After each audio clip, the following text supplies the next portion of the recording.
तो जम्मू कश्मीर के पुलवामा में हुए आतंकी धमाके के 3 दिन बाद सामने आई हैं दहशत की तस्वीरें। 14 फरवरी को 1 घंटे मौत के मंजर की दर्दनाक तस्वीरें सबसे पहले न्यूज़ नेशन के हाथ लगी हैं।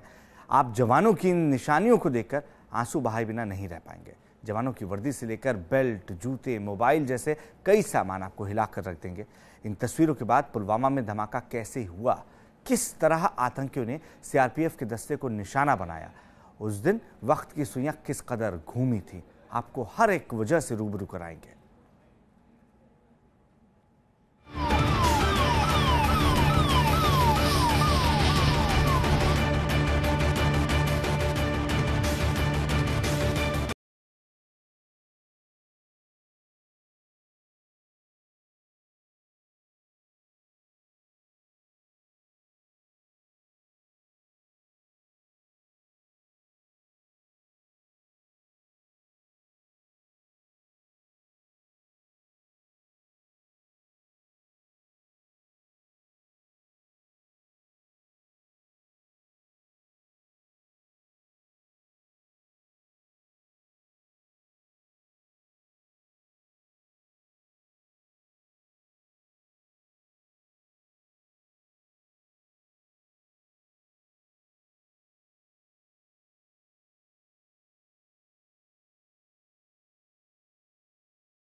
जो लेथपोरा के उस स्पॉट तक पहुंच पाई है जहां पर मिलिटेंट्स ने फिदाइन अटैक किया था, जिसमें सीआरपीएफ के 40 से ज़्यादा जवान जो हैं वो शहीद हुए थे।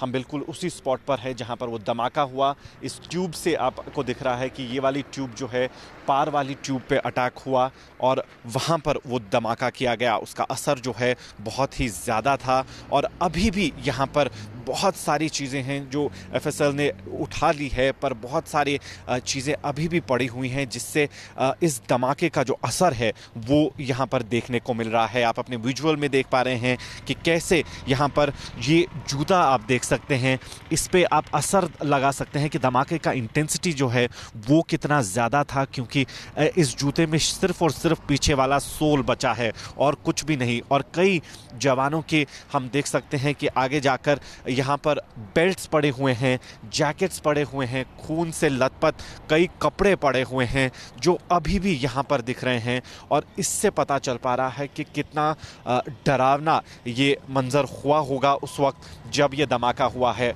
और अभी भी कई सारी जगहें जो स्पॉट के इर्द गिर्द हैं, आप अपने विजुअल्स में देख पा रहे हैं कि अभी भी बहुत सारा सामान जो उन गाड़ियों में मौजूद था बिखरा पड़ा हुआ है। यहाँ पर हमें जवानों की यूनिफॉर्म दिख रही है, तो साथ में ही यहाँ पर जवानों का जो पाउच होता है, जो बैग होता है, वो देखने को मिल रहा है।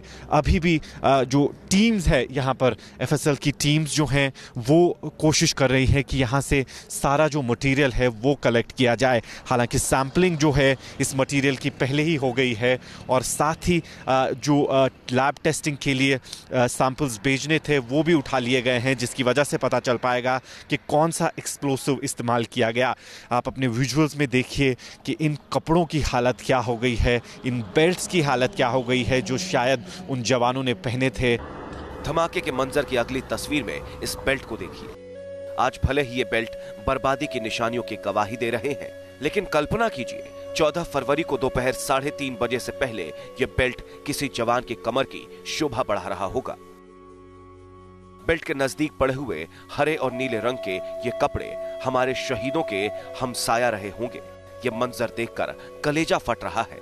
एक सच्चे हिंदुस्तानी का खून खौल रहा है। मौकाए वारदात पर धमाके से बने इस नाले में पड़ा ये टायर उस गुनाहे अजीम की गवाही दे रहा है जो 14 फरवरी को घटा था। धमाके के 3 दिन बाद इस मंजर में अब आपको कुछ और तस्वीरों को दिखाते हैं। कीचड़ से सने इस मोबाइल को देख लीजिए।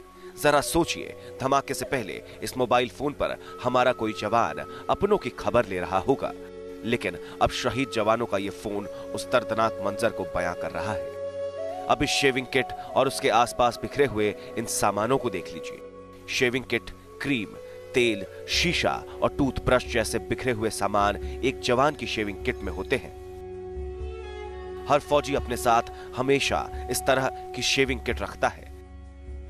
इन सामानों को देखकर आप अंदाजा लगा सकते हैं कि किस तरह एक जवान जरूरत के सामानों को संजो कर रखता है।